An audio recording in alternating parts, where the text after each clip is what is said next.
ગુજરાતના મુખ્યમંત્રી ભૂપેન્દ્ર પટેલના માર્ગદર્શન હેઠળ નાગરિકોની સલામતી, સુવિધા અને કામગીરીના પારદર્શિકતા સુનિશ્ચિત કરવા માટે રાજ્યના મંત્રીઓ દ્વારા જિલ્લા કક્ષાએ જઈને જાત નિરીક્ષણ થકી વિવિધ કામગીરીની સમીક્ષા બેઠક કરવામાં આવી, જેને ધ્યાનમાં લઈને આરોગ્ય મંત્રી, ખેડા જિલ્લા પ્રભારી મંત્રી ઋષિકેશભાઈ પટેલે જિલ્લાની મુલાકાત લઈ કલેક્ટર કચેરી ખાતે મહત્વના વિવિધ મુદ્દાઓ પર વિસ્તારથી સમીક્ષા કરી।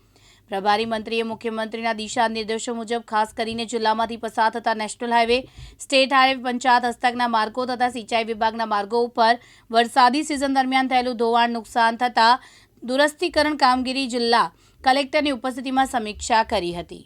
આ અવસરે પ્રભારી મંત્રીએ નડિયાદ શહેરના મિશન રોડ ઉપર બ્રિજની સ્થળ તપાસ કરી સ્થિતિનું નિરીક્ષણ કર્યું, સંબંધિત અધિકારીઓને જરૂરી માર્ગદર્શન આપ્યું। કલેક્ટર અમિત પ્રકાશ યાદવે મંત્રીના સૂચનો પર ત્વરિત આયોજન કરી કામગીરી કરવા ખાતરી આપી હતી। પ્રભારી તરીકે ખેડા જિલ્લાની મુલાકાત અવારનવાર લેતો હોઉં છું। આ વખતે પણ ખેડા જિલ્લાની મુલાકાત હયાત ચોમાસાના કારણે પડેલી મુશ્કેલીઓ અથવા તો પાણી ભરાવાનો વિષય છે, અથવા તો રોડો તૂટવાના, ખાડાઓ, અથવા તો જે હાલ હયાત ઇન્ફ્રાસ્ટ્રક્ચરમાં ક્યાંક વરસાદના કારણે ક્યાંક મુશ્કેલી લાગતા હોય તો એક મોટો એનો સર્વેક્ષણ થઈ જાય। અને સર્વેક્ષણ તો વિભાગે કરી લીધું છે, પરંતુ એ બાબતની ચર્ચા હતી। આમ મોટા ભાગે ચોમાસાને અનુલક્ષી અને આખી આજની મીટિંગ હતી।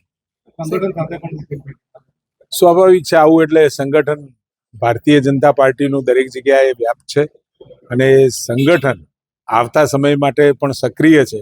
એટલે તમામ નવા વરાયેલા પ્રમુખો અને મહામંત્રીઓ સાથેની આજની બેઠક હતી। સર, ખાસ કરીને જે રીતે આણંદ અને નડિયાદમાં કોર્પોરેશન થયું છે તે બાદના જે વિકાસના કામો થયા તે વિશે કોર્પોરેશન જે ડિક્લેર કર્યું છે પહેલા મહિનાથી આણંદ, ખેડા અને નડિયાદ અને આણંદ, તે વિશે શું કહેશો? ગૌરવનો વિષય છે।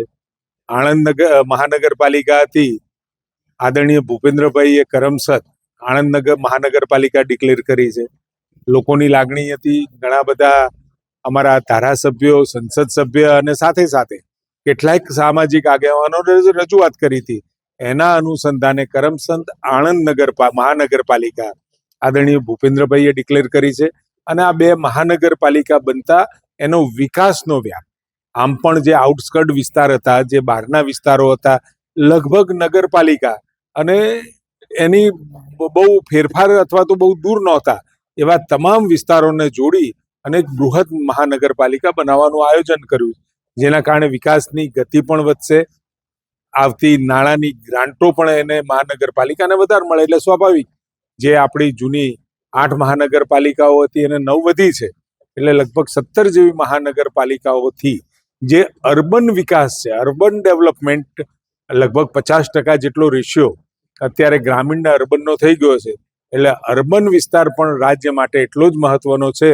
અને આ મહાનગરપાલિકાઓ દ્વારા જે આ વસ્તીનો વ્યાપ વધારશે, મહાનગરપાલિકા અને આઉટસ્કર્ટનો વિસ્તાર જોડી અને આ નગરપાલિકાઓ બનાવવાનો આદરણીય ભૂપેન્દ્રભાઈનો નિર્ણય ખૂબ જ સરાહનીય છે।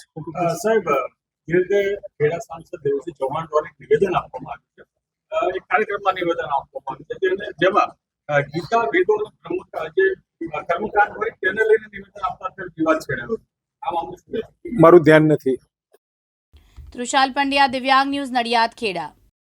જૂનાગઢમાં અવારા તત્વો અને તસ્કરો સામે પોલીસ પેટ્રોલિંગ વધારી કાર્યવાહી કરવાય તેવી લોકમાંગ ઉઠી છે। ગત રાત્રિના યમુનાનગર વિસ્તારમાં 3 અસામાજિક તત્વો આ વિસ્તારમાં આટાફેરા કરવાનો સીસીટીવીના દ્રશ્યો વાયરલ થયા છે। 3 અસામાજિક તત્વો આ વિસ્તારમાં ફરી રહ્યા છે, તે ઈરાદે અહીંયા આટાફેરા મારે છે। શું ચોરીનો કે કોઈ અન્ય કોઈ ગુનાને અંજામ આપવા સોસાયટીમાં ફરી રહ્યા છે, તેવા સવાલો લોકોમાં ઉઠી રહ્યા છે। પ્રકાશ દવે સાથે યજ્ઞેશ ભટ્ટ, દિવ્યાંગ ન્યૂઝ, જૂનાગઢ।